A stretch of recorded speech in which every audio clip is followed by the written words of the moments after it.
Bonjour, je suis Laurent Flores.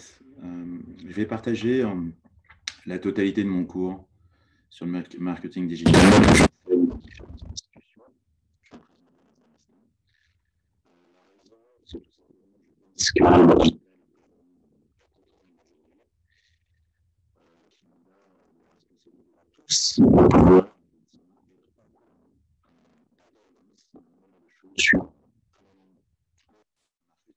De façon digitale. Il y a quelques années, certains disaient que le marketing sera digital ou il ne sera pas. Je pense que nous sommes rentrés dans cette ère. Vous pouvez me contacter, je laisse mon adresse mail drlaurentflores@gmail.com, mais également sur un site portant mon nom, laurentflores.com. Alors, quelle est la légitimité qui me permet d'avancer là-dessus? J'ai à peu près 25 ans d'expérience du marketing et de sa mesure, dont maintenant presque 20 ans d'expérience du digital, puisque j'ai commencé à travailler dans l'environnement digital en 1998. Aux États-Unis, je suis avant tout un praticien du marketing. J'ai commencé ma carrière dans ce qu'on appelle les études de marché. En Europe, en Angleterre, en France, en travaillant pour des grands intervenants du secteur avant de monter mon entreprise en 1998 aux États-Unis, entreprise qui s'appelait CRM Metrics avec 2 associés que nous avons développé pendant plus d'une dizaine d'années aux États-Unis et en Europe. Et aujourd'hui, je suis maître de conférence à l'Université Paris 2 Panthéon-Assas. Je suis docteur et habilité à diriger des recherches en sciences de gestion. Je partage mon temps entre l'enseignement, ma famille, mais une activité forte autour de la mer, puisque je suis passionné de mer, de voile et en particulier de kitesurf. Voilà. Vous pouvez toujours me contacter en allant sur l'adresse laurentflores.com. Ceci étant, venons-en aux faits. Alors, quand je dis venons-en aux faits, j'ai effectivement beaucoup écrit, il fut un temps, et je suis en train de remettre à jour un ouvrage en français sur la mesure de l'efficacité du marketing digital et du marketing de façon générale dans un environnement digital. La prochaine version du livre, sa 3e édition, sortira dans le courant de l'année 2021. J'espère que ces quelques minutes passées avec moi tout au long de l'ensemble du cours vous donneront l'envie de vouloir en savoir plus sur le digital et sa mesure d'efficacité. Ceci étant, passons aux choses entre guillemets sérieuses et rentrons dans une définition du marketing. Alors, le marketing digital, je vais en donner une définition et elle n'est pas certainement parfaite, mais elle va avoir le mérite de donner un cadre à mon intervention. Parce que je pense qu'on confond souvent marketing digital et communication digitale.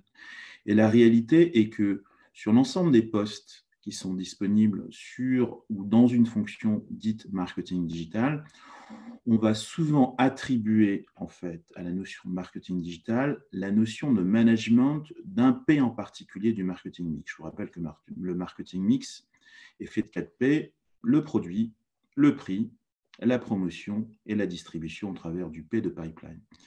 Je pense que fondamentalement, le responsable du marketing digital, en particulier si vous rentrez en tant que jeune diplômé ou ayant une première expérience, vous n'aurez pas forcément de responsabilité importante sur le produit ni sur le prix, peut-être sur la distribution, en particulier au travers du canal e-commerce, sur lequel on reviendra d'ici un petit moment, mais surtout sur le P de la promotion. Et c'est pour ça que lorsque nous allons parler de marketing digital, je vais souvent confondre marketing digital et communication digitale.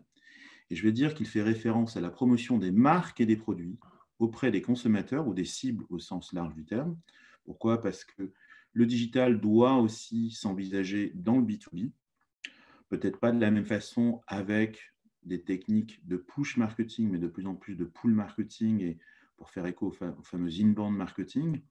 Et le digital va avoir trait à la promotion des marques et des produits grâce à l'utilisation de l'ensemble des médias et des points de contact digitaux. Lorsque j'ai commencé à travailler dans cet environnement, il y a plus de 20 ans maintenant, on parlait de marketing Internet, de d'e-marketing. Et pourquoi? Parce que la principale source d'accès à Internet était son fameux ordinateur. Je me souviens à l'époque, j'avais une connexion via le téléphone, le réseau téléphonique, via un compte qui était un compte CompuServe en France. Et donc, on parlait effectivement d'un accès marketing Internet. J'allais sur le canal Internet au travers de mon ordinateur. La réalité a fort changé aujourd'hui, on le verra dans un instant, puisque la réalité de la consommation digitale n'est plus forcément tout à fait guidée et drivée, entre guillemets, par la consommation ordinateur, mais bien évidemment par une consommation nomade, au travers en particulier du mobile. Et donc, je vais dire que le marketing digital va transcender la notion de marketing Internet pour s'affranchir du seul point de contact web et pour inclure le mobile, la vidéo, les réseaux sociaux, tout ce qui va avoir trait à ma capacité à rentrer en contact avec différents publics via un contact dit digital. Alors, c'est quoi la réalité? Je vous donne des statistiques qui ne sont pas forcément les plus récentes. Je vous invite à aller chercher effectivement cette statistique. Au-dessus, on produit une étude chaque année dans ce domaine-là. Et donc, ce qu'il faut en retenir, c'est qu'il y a plus de 50% de la population, voire 60% de la population dans le monde qui est connectée à Internet. La grande majorité des gens se connectent via un mobile. Nombreux, puisque près de la moitié sont des actifs sur les réseaux sociaux, et en particulier, et ce n'est pas très surprenant, sont actifs sur les réseaux sociaux via leur mobile. Donc le tout va avoir effectivement un impact très important sur la façon dont on va marketer ces cibles.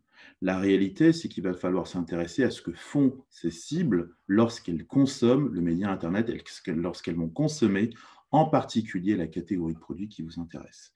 Et souvent, il y a une mauvaise compréhension des enjeux qui sont liés non pas à ce que les gens font, mais à ce que les marques, de façon générale, décident de faire en particulier. Dans cette perspective, vous avez ici une pénétration, une idée de la pénétration d'Internet au travers du monde. Alors bien évidemment, elle est essentiellement importante dans les pays dits développés. Et dans cette perspective, il n'est pas très surprenant de se rendre compte que les pays d'Europe occidentale, les pays d'Amérique du Nord sont très fortement développés, mais la pénétration est très forte également dans l'ensemble des autres régions de la planète, avec des pénétrations qui dépassent les 50%. Souvent en Asie, l'Afrique n'est pas laissée pour compte, puisqu'on va dénoter que, selon les pays africains, on va dénoter jusqu'à 60-65% de pénétration d'Internet, en particulier grâce à un accès mobile. L'Amérique du Sud est très largement connectée, bien plus que l'Afrique en l'occurrence, mais l'Afrique n'est certainement pas le perdant de la connectivité digitale au sens large. On en a parlé précédemment, la réalité c'est que la consommation se fait essentiellement via les mobiles, le tout va fortement varier selon la région. Je parlais de l'Afrique à l'instant, la majorité de la connectivité à Internet dans le digital se fait via le mobile en Afrique pour des raisons de simplicité et bien évidemment de richesse, de disponibilité de biens. Je vous invite encore une fois à aller regarder la réalité des pays qui vous intéressent de façon à pouvoir contextualiser le tout à votre pays ou à votre zone géographique. Alors, point important, j'ai mis en avant que le marketing digital s'entendait souvent au travers de la promotion du mix, mais il me semble assez important de revenir sur la notion même du modèle de communication qui se veut digital, parce que souvent, je pense à tort, on va considérer que parce que le média est digital, il est nouveau. La réalité est tout à fait différente, puisque je pense qu'il devient important de revenir à un certain nombre de fondamentaux. Et je dis souvent, ce n'est pas parce que nous avons affaire à un nouveau média que la façon de communiquer est différente. Pour ce faire, je reviens à un très vieux modèle de la communication. Lorsque j'ai été étudiant en sciences de l'information et de la communication, donc ce modèle est attribué à Shannon et Weaver. C'est le modèle mathématique de la transmission d'informations qui date du début des années 50. Et qui nous dit quoi? Qui nous dit que toute communication, pour se mettre en place, doit mettre en place un schéma, un modèle, qui va faire en sorte qu'une source va transmettre sur un canal, le channel en anglais, un message à destination d'un récepteur. Donc un émetteur envoie un message au travers d'un canal à destination d'un récepteur. Le tout, bien évidemment, dans cette communication, va pouvoir totalement être, on va dire, dérangé par la présence d'éléments disruptifs, source de bruit dans la clarté de la communication du message de l'émetteur au récepteur.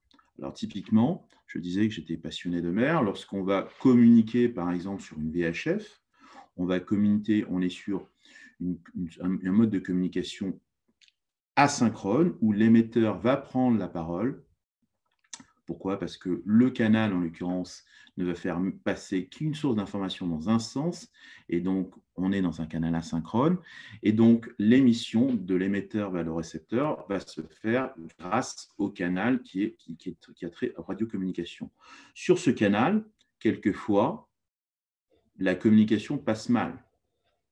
Pourquoi? Source de perturbations liées à la météo, par exemple, ou autre chose comme ça. Lorsqu'on ramène le tout dans un cadre, on va dire, plus concurrentiel, qui a trait au marketing et à la communication, et qu'on imagine, par exemple, que le canal dans lequel je veux communiquer a trait à la télévision, il est évident que les sources de bruit vont être liées à quoi? Aux distractions que le récepteur peut avoir sur ce canal. Elles peuvent être de plusieurs ordres. La publicité page, je ne prête pas attention.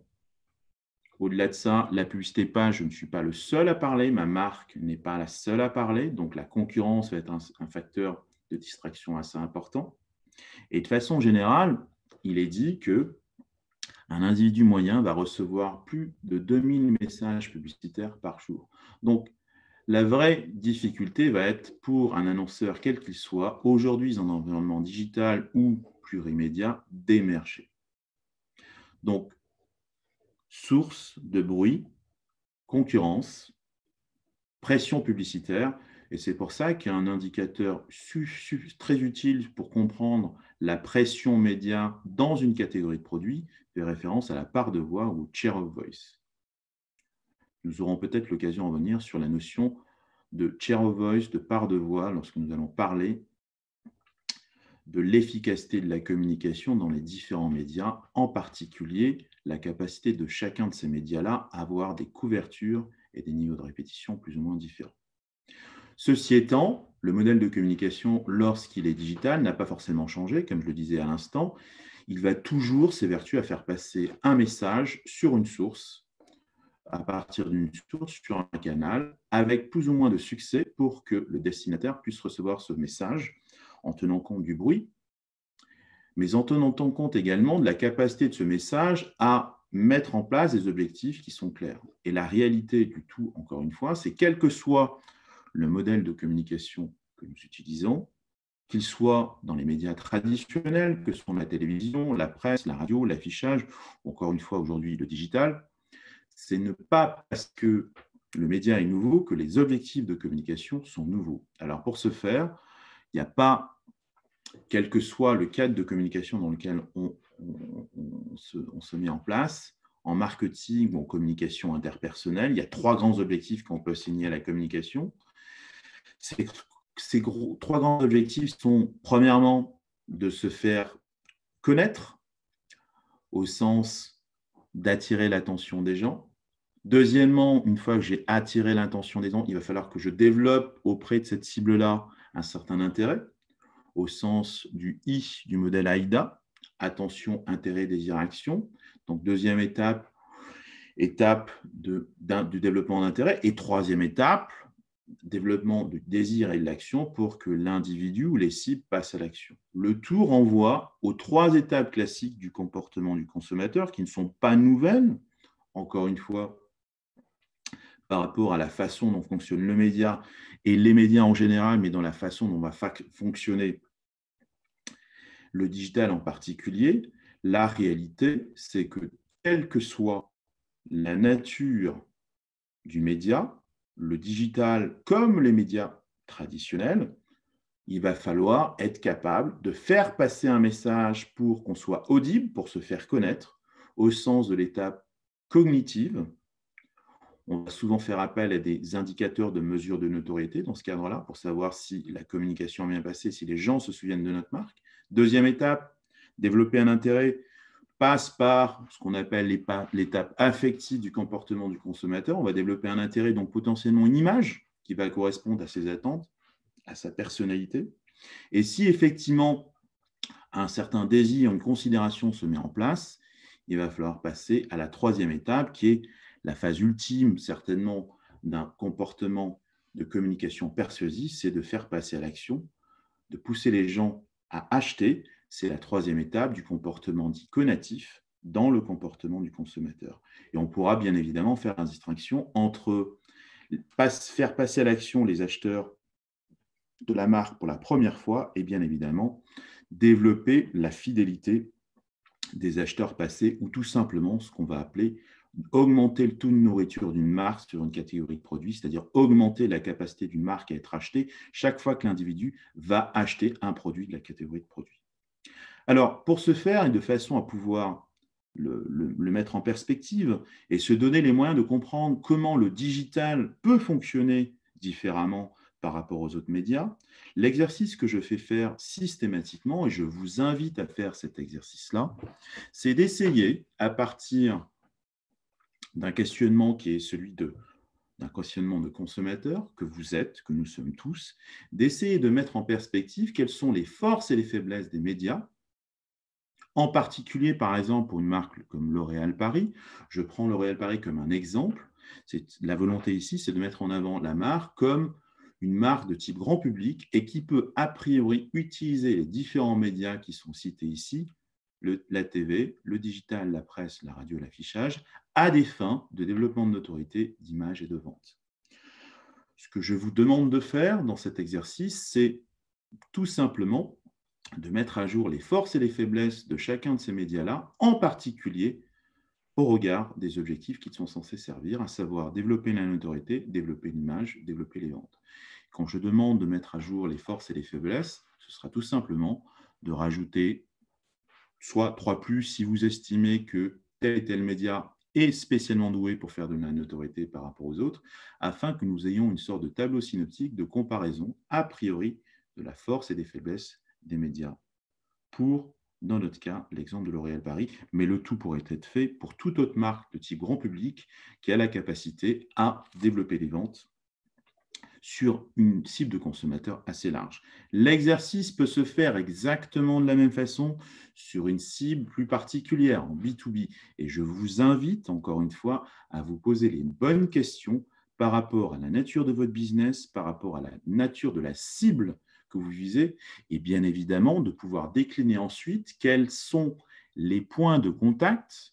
Ici, nous prenons des points de contact qui sont ici des grands médias, mais ça peut être des points de contact très particuliers à chacun des points de contact digitaux sur lesquels nous reviendrons un peu plus tard, qui sont le plus à même de toucher votre cible en termes de notoriété, d'image et de vente. Cet exercice nous donnera l'opportunité, lors d'une prochaine vidéo, de faire un point justement en live avec le résultat et le débrief qu'un certain nombre d'étudiants ont pu mettre en œuvre pour répondre à cette problématique-là. Je vous invite, avant de consulter la prochaine vidéo, à faire l'exercice. Le tout vous prendra un quart d'heure, 20 minutes et vous poussera à penser finalement à la réalité effectivement différente ou similaire du digital par rapport aux autres médias. Et surtout de positionner le digital et les autres médias, non pas comme étant l'un avançant face à l'autre, mais au contraire en essayant d'imaginer le rôle et la prépondérance d'un des médias par rapport à un autre dans une perspective de communication plurimédia. Merci de votre attention. La suite bientôt avec le débrief de ce petit exercice dans un instant. À vous, à plus tard. Merci, au revoir.